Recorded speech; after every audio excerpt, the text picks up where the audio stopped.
Bismillahirrahmanirrahim. Sahabat Tajila Center, kita kali ini ada tamu spesial. Nah, kita sedang berada di Emaki Almasum, Pak Haji. Iya. Nah, di Lembang. Lembang. Dan beliau adalah asli di Lembang. Orang Lembang. Orang Lembang ya. Beliau pengusaha yang sudah sangat sukses, dan kita perlu menggali bagaimana tips sukses dari beliau. Pola sukses bisa kita tiru, walaupun pola rezeki belum tentu.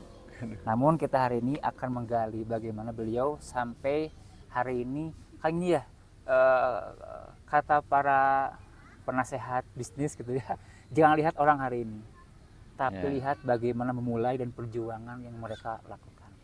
Kali ini kita bersama Bapak Haji Cucu Cumarna. Beliau owner toko Emas Berkah dan usaha-usaha yang lainnya. Kita akan coba gali sedikit saja bagaimana tips beliau untuk menjadi orang yang sukses dari nol sampai kita punya banyak hal yang bisa kita syukuri. Baik Pak Haji. Siap, Ustaz. Saya ingin manggilnya Ustadz atau Akang ya? Bebas Pak Haji, Akang aja Pak Haji.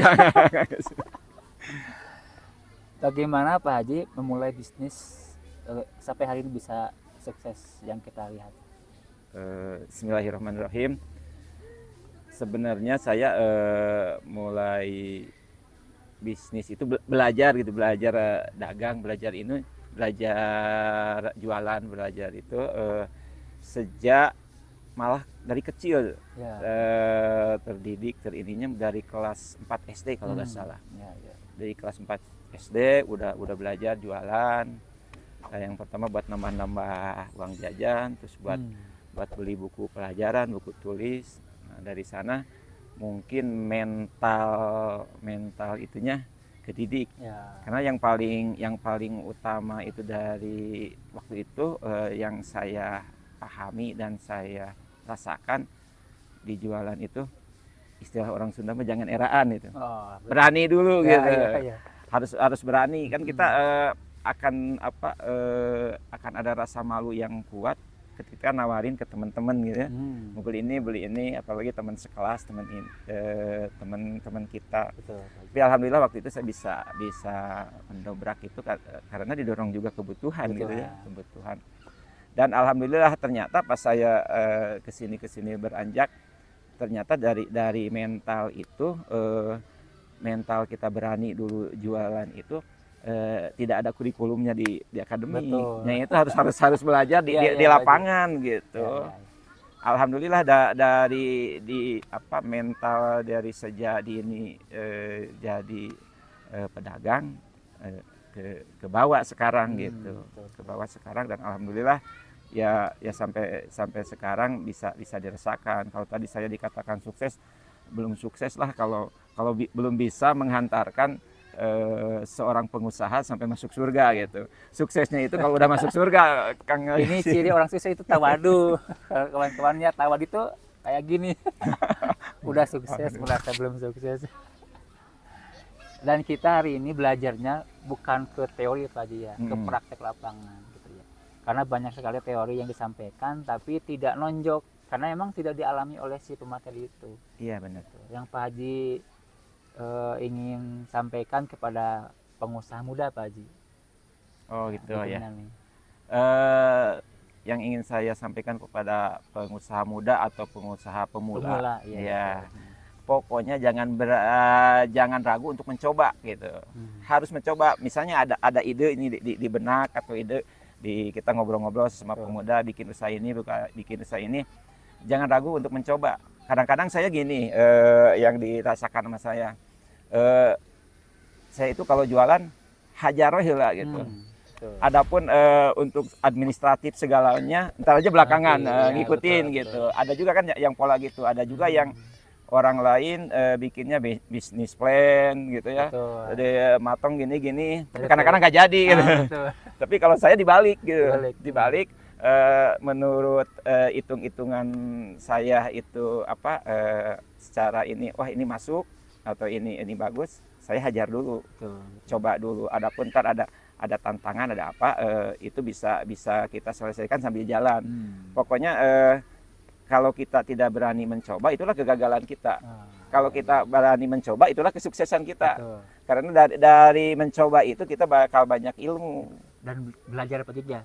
Pasti di lapangan. Kan? Belajar di lapangan dan ilmu yang berharga itu yaitu di lapangan. Yaitu. Tidak ada di kurikulumnya gitu. Betul. Mahal harganya gitu. Bisa disebut mahal harganya. Contoh kita ketipu. Betul. Atau kita ke ini kan itu berapa harganya itu? Kalau di SKS-in berapa gitu. Cara bangkit dari gagal itu kan nggak ada di SKS, Baji. Iya benar. Di pengalaman kan? Di pengalaman itu.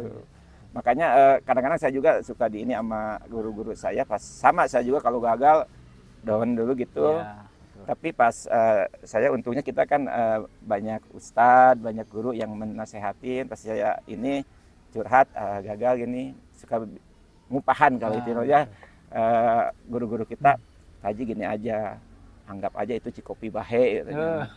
Cikopi bahe gimana Ustaz? Iya biar jangan terlalu dipikirin katanya. Kita bikin aja lagi kopi katanya. Nah gitu untuk memotivasi kita supaya jangan takut untuk mencoba gitu. Saat itu. Dan ini uniknya Pak Haji itu adalah beliau pengusaha yang dekat dengan ulama. Pak Haji. Apa Pak Haji motivasinya? Pak Haji merapat ke ulama. Orang kan merapatnya ke pengusaha gede lagi, pengusaha kekap. Iya. Ya itu motivasi saya alhamdulillah disyukuri sampai sekarang dekat dengan para guru, para ulama dan para ini karena kita didasari berusaha ini dengan keimanan. Kalau tidak dengan tauhid. Usaha itu harus didasari dulu dengan tauhid. Kalau tidak didasari dengan tauhid, kita kan bakal mendapati gelombang ya turun naik usaha. Kalau didasari dengan tauhid, insya Allah kita kuat. Dan dekatnya dengan ulama kan kita bisa mentasorupkan atau menyalurkan. Kita bisa bersinergi dengan ulama. Ulama itu kan dakwah. Menyampaikan ilmu kan itu perlu logistik. Nah kita di belakangnya gitu. Kalau bisa diinikan kan zaman Nabi ada Abdurrahman bin Auf-nya. Nah zaman sekarang juga perlu menciptakan Abdurrahman bin Auf yang banyak itu di Persis karena saya setelah masuk ke Persis juga ternyata banyak program-program Persis yang kurang jalan karena itu terbatasnya logistik. Nah logistik ini bagian para pengusaha gitu. Tantangan kita di sini gitu. Nah itu yang saya mendorong saya untuk merapat gitu, dekat dengan para guru-guru dan para ulama itu dan di sisi lain untuk mendapatkan keberkahan juga gitu. Karena dari beliau ini datangnya nasihat, datangnya motivasi, datangnya kekuatan tauhid kita dari guru-guru kita gitu. Dan ini menjadi hal yang spesial ya buat kita. Tauhid itu adalah hal yang sangat fundamental. Saya pernah dengar gini Pak Haji, bisnis itu jangan terlalu serius, bisnis stres gitu kan. Harus serius tapi nggak boleh terlalu serius. Dan ini kaitannya dengan tauhid tadi Pak Haji. Orang kemudian gagal kalau tauhidnya kuat, dia akan menyadari itu adalah takdir Allah Subhanahu wa Ta'ala. Benar. Dan kawan-kawan, barusan Pak Haji menyampaikan tentang kenapa The Strong Way itu adalah satu diantaranya ingin berjuang di jalan Allah Subhanahu wa Ta'ala. Ini perlu ditanamkan oleh para pengusaha, Pak Haji ya. Perlu wajib. The Strong Way-nya adalah karena kenapa berbisnis? Kenapa ingin kaya? Karena ingin berjihad, berjuang, begitu Pak Haji ya. Kalau tidak ada itu mungkin sifatnya hanya dunia saja Pak Haji ingin. Ya sifatnya paling ya itu hanya dunia. Kita mencapai kesuksesan ya buat hobi, buat jalan-jalan, buat itu segala macam. Tapi kalau didasari dengan keimanan, hasil yang kita dapatkan kita bisa salurkan ke jalan-jalan Allah. Makanya dasarnya di iman dulu gitu. Pak Haji terakhir nih. Nasihat untuk terutama nih para ibu-ibu yang sekarang sedang jadi entrepreneur ya.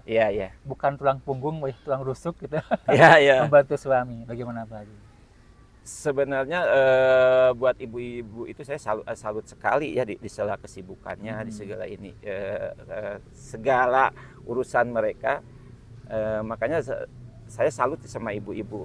Tapi di samping itu saya sarankan ke ibu-ibu ya, karena sebenarnya ibu-ibu mah udah punya naluri tersendiri sih. Betul. Bayangkan ibu-ibu itu atau emak-emak ini, teteh-teteh ini bisa melakukan beberapa pekerjaan di satu waktu gitu. Nah itu kelebihan ya kelebihan ibu-ibu itu.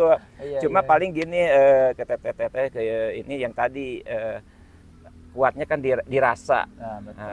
Ya teteh-teteh atau ibu-ibu yang pengusaha ini rasanya harus diimbangi dengan logika, dengan rasional gitu. Karena di usaha itu, di bisnis itu pasti ada turun naiknya. Betul, Pak. Jangan terlalu kalau kita lagi down terus dan gitu rasanya terus sedihnya itunya harus cepat kembali lagi. Karena ya tadi kalau didasari dengan keimanan, tidak ada satu kejadian, satu peristiwa yang tidak Allah rencanakan. Betul, kan. Betul. Kembalinya lagi tetap ke keimanan kita.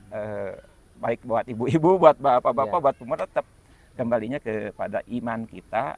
Kalau kita didasarinya semua dengan keimanan, insya Allah apa yang kita kerjakan akan bahagia, akan